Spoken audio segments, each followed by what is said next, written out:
Welcome to baby Viraj channel. आज मी तुमच्याबरोबर शेअर करणार आहे एक डायजेस्टिव्ह पावडर जे स्पेशली विंटर्समध्ये आपण घेतो आणि हे 12ही महिने घेतला तरीही चालेल। विंटर्समध्ये याच्यासाठी म्हटलं मी कारण की आपली डायजेशन सिस्टम थोडीशी लो होते, इम्युनिटी आपली लो होते, खाल्लेल्या गोष्टी लवकर पचत नाही। त्यामुळे ही पावडर शक्यतो घरातल्या सगळ्यांनी छोट्या मुलांनीसुद्धा सगळ्यांनी ती खाणं गरजेचं आहे, स्पेशली जेवण झाल्यानंतर। मग दुपारचं जेवण असो किंवा रात्रीचं जेवण असो।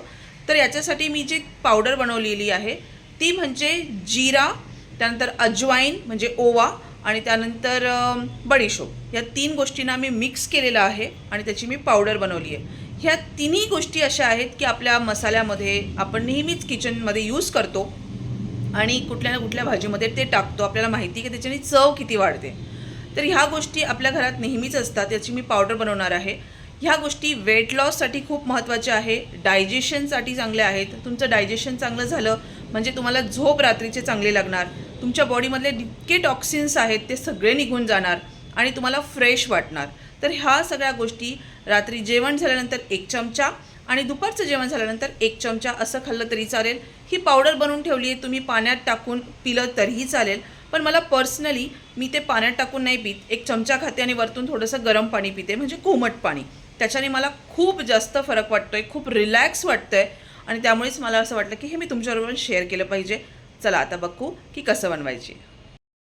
आपल्याला एक पॅन घ्यायचा आहे आणि पॅनमध्ये 1 वाटी मी इथे बडीशोप घेतलेली आहे आणि तुम्ही सेम प्रमाणात घ्यायचं आहे, म्हणजे जर 1 वाटी असेल तर 1 वाटी, 5 चमचे असेल तर 5 चमचे, तुम्हाला जसं वाटेल तसं। आणि ताजी ही पावडर बनवायची, खूप जास्त बनवून नाही ठेवायची। आता मला ही सोप जी आहे ना मार्केटमधून आणली, तिला व्यवस्थित निवडलं आहे मी आणि तिला आता गरम करायचं आहे। आणि आता आपण टाकणार आहोत त्याच्यामध्ये अजवाईन म्हणजे ओवा, सेम प्रमाणात घेतलेला आहे। आता याच्यामध्ये आपण जिरेसुद्धा मिक्स करणार आहोत, सेम प्रमाणात इथे जिरे पण घेतलेत, सेम वाटीने। आता ह्या सगळ्या गोष्टी छानपैकी परतवून घ्यायच्या, म्हणजेच सारखं रोस्ट करत राहायचं, नाही तर ते खाली लागून राहील, जळालं ना तर मग ते एकदम कडू लागेल। काही एक टाकायचं नाही। आणि जर बरेच लोक याच्यामध्ये खडीसाखर टाकता, पण खडीसाखरने काय होतं, मॉइश्चर पकडतं, म्हणून मी याच्यात खडीसाखर नाही टाकत। आणि आता हे व्यवस्थित परतवून घेईल। ओव्याचं आपल्याला माहिती किती छान वास येतो, जिरं भाजल्यावर किती छान वास येतो, तसंच सोपचा पण किती छान वास येतो। ह्या सगळ्या गोष्टींचा ना एकदम छान असं सुगंध यायला सुरुवात होतो आणि मग आपोआपच जेव्हा याचा चांगला डार्क कलर व्हायला सुरुवात होईल त्यावेळेस आपण हे गॅस बंद करून साईडला एका प्लेटमध्ये काढून ठेवायचं आणि त्यानंतर आपण ते थंड करत ठेवायचं। आता सगळं काही व्यवस्थित भाजलं गेलं आहे, कलर पण चेंज झालेला आहे।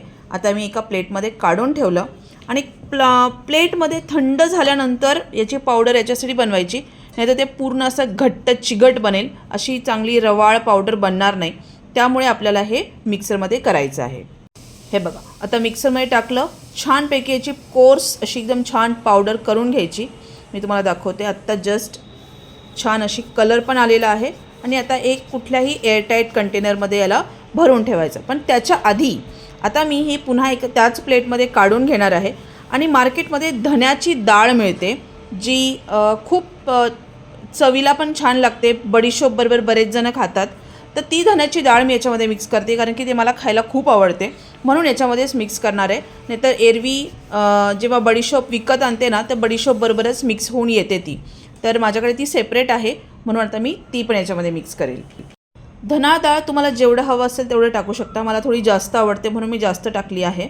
आणि तुम्हाला नसेल आवडत तर स्किप केलं तरीही चालेल। आणि खडीसाखर टाकायची असेल तर टाकू शकता, पण पर्सनली मी टाकत नाही, त्याच्याने मॉइश्चर पकडलं जातं म्हणून। हे बघा, आता एक छोटंसं कंटेनर घेतलं आहे मी, याच्यामध्ये थोडीशी आधी भरली आहे आणि आता पुन्हा याच्यामध्ये 1 चमचा करून आता हे भरणार आणि त्यानंतर मग ती मी बाहेरच ठेवणार, फ्रीजमध्ये वगैरे नाही ठेवायची, बाहेरच ठेवायची, जवळ ठेवायची, म्हणजे लक्षात राहतं खायला। आणि कुठल्याही गरम पाण्याबरोबर तुम्ही खाल्लं तरी चालेल किंवा असंच केलं तरी चालेल। चला, तुम्हाला व्हिडिओ आवडला असेल तर लाईक करा, शेअर करा आणि चॅनलला सबस्क्राईब करा। Thanks for watching, take care and bye bye.